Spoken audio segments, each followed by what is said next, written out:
제가 지금 하고 있는 일이 하도 많아서 저 자신도 좀 혼란스러울 때가 있는데요. 현재 한인대학교에 교수로 있으면서 학생들을 가르치고 있고요. 두 번째는 한국강소기업연구원의 원장으로서 연구원을 운영하는 일을 하고 있습니다. 뿐만 아니라 제가 남양주에 있는 농업법인 건능이라는 회사의 실적인 경영을 맡아서 하고 있고요. 또 제가 직장생활을 하면서 오랫동안 해왔던 게 이제 강의하는 일인데요. 기업의 어떤 전문 강사로서 크고 작은 회사를 다니면서 또 강의를 많이 하고 있고요. 또 제가 이제 컨설턴트로서 뭐 이렇게 작은 중소업체들에 자문하는 일을 또 많이 하고 있습니다.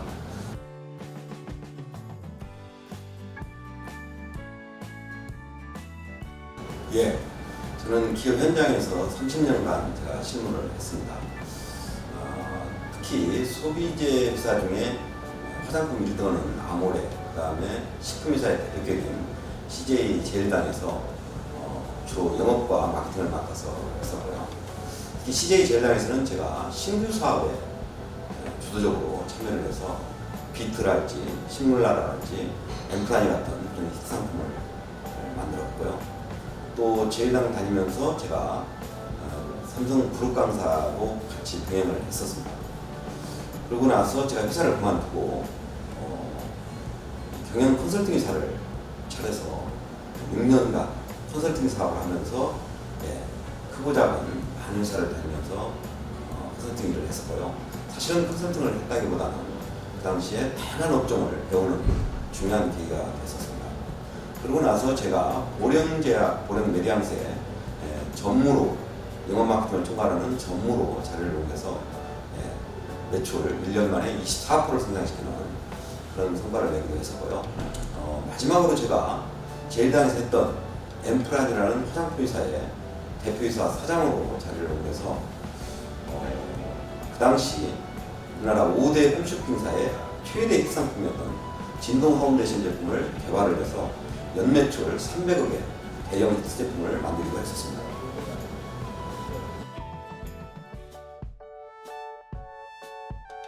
예, 제가 먼저 한국강소기업연구원이 왜 생겼는지 먼저 좀 말씀을 드리고 싶습니다.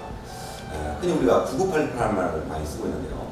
우리나라 중소기업 숫자가 전체의 99%를 차지하고 또 중소기업의 고용 인력이 전체의 88%를 차지한다는 얘기입니다. 그만큼 중소기업의 비중이 중요하다는 얘기인데요.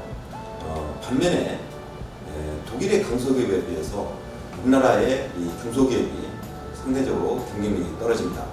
그래서 이 우리나라의 이런 중소기업의 경쟁력을 높이기 위해서 저희 한국강소기업연구원이 탄생을 했고요. 저희 한국강소기업연구원에서 주로 하는 일은 이런 중소기업의 경쟁력을 높여주기 위해서 예를 들면 중소기업이 열악한 어떤 기술 개발이랄지 또 판로 개척이랄지 또 해외 수출이랄지 이런 다양한 것들을 저희가 지원을 하고 있고요. 또 선진 독일이나 일본 같은 그런 강소기업들을 연구해서 우리나라의 중소기업들에 도움이 될 수 있는 그런 자료도 출판을 하고 있습니다. 뿐만 아니라 좀 전에 말씀드린 대로 경영 환경이 이런 열악한 중소기업의 가장 큰 문제점인 자금 지원 문제 같은 거, 또 법률적인 문제, 또 어떤 특허 문제 이런 것들도 저희가 외부의 어떤 전문가 그룹과 함께 지원하는 일을 하고 있습니다. 특히 이제 정경련이나 한국생산성본부와 함께 지원을 하고 있고요. 또 저희가 이런 중소기업들 임직원들을 대상으로 무료 강의도 해줌으로 해서 지적 수준을 높이는 그런 역할을 하고 있습니다.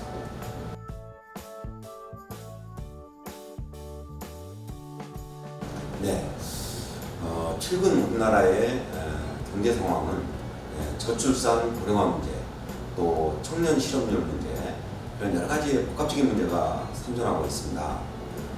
특히 제가 학교에 있는 입장에서 우리나라의 청년 실업률이 7월 현재 10.6%에 당하고 학생들이나 이 젊은층의 실업자가 180만 명을 넘어서고 있다는 심각한 그런 뉴스를 접하고 있습니다.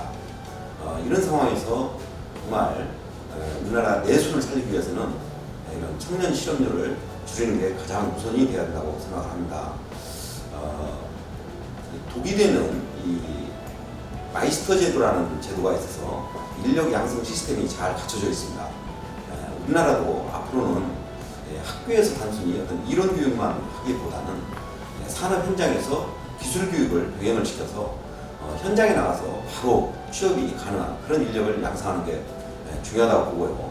특히 미래의 어떤 성장 산업의 창업을 유도하는, 그리고 정부에서도 젊은 학생들이 창업을 하는 데 있어서 제도적으로 뒷받침하는 그런 것들이 필요하다고 봅니다. 또 규제를 과감하게 철폐를 해서 기업이 투자를 늘리고 그 투자를 늘림으로 해서 소비를 촉진하는 그런 결과를 가져와야 고용이 창출될 수 있다고 봅니다.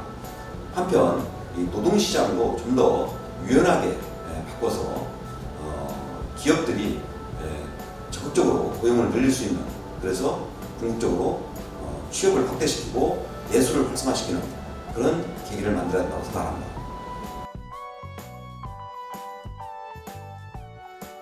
네, 젊은 청년들이 취업을 하기보다는 미래 성장 산업에 창업을 하는 게 저는 상당히 중요하다고 보는데요. 아직 그런 부분이 제도적으로 뒷받침이 안 되어 있어서 어려움은 있으나마는 어찌됐든 젊은 청년이 창업을 하는 데 있어서 반드시 지켜야 되는 몇 가지를 말씀드린다면요. 첫째는 이 대기업이고 중소기업이고 또 우리가 개인적으로 인생을 살아가면서도 반드시 지켜야 되는 원칙이 저는 세 가지가 있다고 봅니다. 첫째는 역시 고객 중심이어야 된다는 거죠. 고객 중심이라는 말은 말로만이 아니라, 예를 들면 어떤 제품 하나를 시장에다 내놓더라도 내가 좋아하는 제품을 내놓는 게 아니라 그 제품을 이용할 고객이 좋아하는 제품이냐를 확인을 해야 되고요. 디자인 컬러 하나를 정하더라도 내가 좋아하는 컬러로 정해서는 안 되고 정말 이 제품을 사용할 사람들이 좋아하는 컬러인가, 이런 것들을 사전에 철저하게 검증을 해야 된다 하는 말씀이고요. 두 번째는 역시 많은 그 시장에는 경쟁업체들이 있기 때문에 뭔가 경쟁업체와는 다르게 해야 된다는 거죠. 즉 차별화, 이게 굉장히 중요한 원칙이다 하는 말씀을 드리고 싶어요.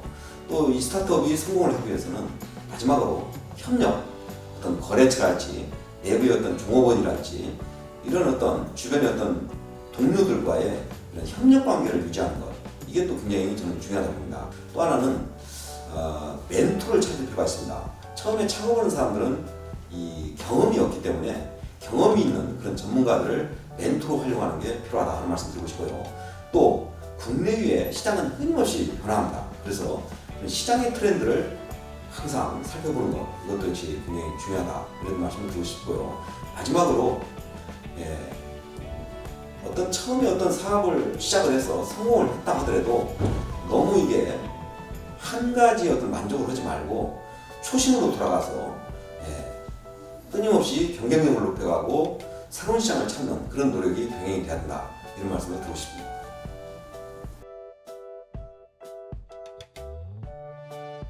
네, 뭐 어떤 비결이라기보다는요, 자연스럽게 제가 이제 학교에 있다 보니까 학생들 가르치는 일이 상당히 많고요. 또 제가 오랜 세월 동안 기업에서 일을 하다 보니까 또 내가 전문 강사로서 이렇게 여러 회사를 다니면서 강의를 하다 보니까 제 강의를 들은 어떤 기업체 사장님들로부터 자연스럽게 여러 가지 어떤 자문 의뢰가 많이 들어옵니다. 그러면 또 그런 어떤 회사를 찾아다니면서 자문을 한다는 게 그냥 하는 게 아니기 때문에 저도 준비를 해야 되기 때문에 굉장히 바쁜 시간을 보내게 되고요. 또 한편으로 제가 아까도 말씀드렸던 이 농업법인 이 건농이라는 회사에 제가 실질적인 기획을 맡아서 일을 하고 있는데요. 이거는 제가 이제 원래 저도 이제 농촌 출신이다 보고 또 미래의 어떤 성장 산업이 저는 농업이라고 보기 때문에 제 스스로가 이 농식품 사업에 뛰어들어서 지금 사업을 키워나가고 있습니다. 그러다 보니까 자연스럽게 여러 어떤 협력 관계에 있는 거래처나 이런 데를 다녀야 되는 그런 문제가 있다 보니까 바쁘게 시간을 보낼 수밖에 없다는 말씀을 드리고 있습니다. 하지만 저는 이런 제 어떤 그 24시간이 짧을 정도로 바쁘게 지내는 저희 이 활동이 굉장히 보람을 느끼고 있고요. 또 저로 인해서 어느 기업이 어떤 성장을 하고 매출이 늘어난다는 그런 얘기를 들었을 때는 정말 뿌듯하고 보람을 느끼게 됩니다. 그래서 앞으로도 저는 뭐 언제까지 제 건강이 허락하는 한 지금 하고 있는 이런 다양한 일들을 지속적으로 할 생각을 가지고 있습니다. 예, 최근에 중소기업 사업을 하시는 대표님들과 한국 강소기업 협회를 만들었습니다. 저희가 이 강소기업 협회를 만든 이유는 독일은 미텔슈타트라는 이 중소기업이 있습니다. 이게 바로 독일의 경제를 지탱하고 있습니다. 독일에는 1307개의 히든 챔피언이 있습니다.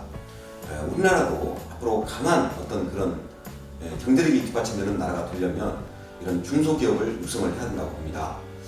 하지만 중소기업이 개별적으로 어떤 경쟁력을 높이기는 쉽지 않은 그런 상황입니다. 그래서 저희가 협회를 만들어서 협회 차원에서 경영 환경이 열악한 중소기업을 지원하고자 합니다. 최근 짧은 기간이었지만 450명이 넘는 중소기업 대표님들이 회원으로 가입을 해주셨습니다. 저희가 연말까지 착실하게 준비를 해서 내년 1월 1일부터 본격적으로 활동을 하려고 합니다. 저희가 생각하는 사업 방향은 가장 첫 번째, 중소기업은 인력이 취약합니다. 그래서 이 인력 양성 시스템을 만드는 게 첫 번째 저희들 사업 계획입니다. 학교에서 어떤 이론 교육만이 아니라 산업 현장에서 이 기술 교육, 현장 교육을 병행을 해서 진정한 그런 인력을 양성하는 게 저희들 첫 번째 사업 과제고요. 두 번째는 중소기업은 어떤 상품 개발력 이런 것들이 약합니다. 그래서 연구 개발, 기술 개발 이런 특산품을 만들 수 있는 그런 개발을 협회 차원에서 지원을 하려고 하고 있고요. 또 해외 수출 또는 판로 개척 이런 것들도 협회 차원에서 지원할 생각입니다. 뿐만 아니라 협회 내에 전문가 그룹을 형성을 해서 법률 문제, 특허 문제, 또 자금 지원 문제 이런 것들도 해결을 해줄 생각을 가지고 있습니다. 그래서 강소기업 협회가 협회 차원에서 2030년까지 1만 개의 그런 강소기업을 육성할 계획을 가지고 있고요. 그렇게 함으로 해서 우리나라 경제에도 기여를 하는 그런 협회가 되고자 합니다. 뿐만 아니라 저 개인적으로도 제가 그동안 쌓아왔던 많은 경험과 노하우를 이 협회에 중소기업들을 위해서 쏟아부어서 정말 조금이라도 강소기업이 하나라도 더 많이 생기는 그런 협회가 될 수 있도록 최선을 다할 그런 계획을 가지고 있습니다.